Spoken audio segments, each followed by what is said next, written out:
أسعد الله أوقاتكم بكل خير مستمعينا الأعزاء.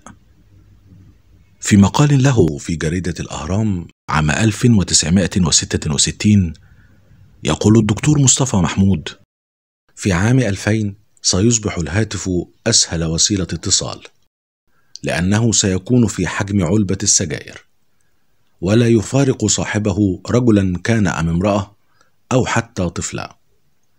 سيصبح لكل فرد في الأسرة هاتف خاص به ورقم خاص به، حتى لا ينتظر أحد أن يفرغ غيره من الحديث في الهاتف.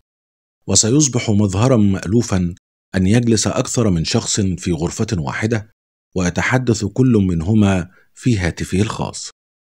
هذا الهاتف سيكون متنقلا، بحيث يمكن نقله للسيارة والشارع والمنزل وفي أي مكان تذهب إليه.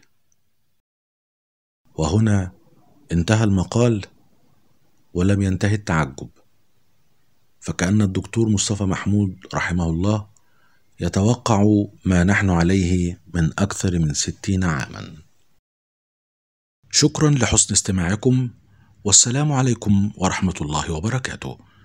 كان معكم من أمام الميكروفون أحمد شاهين.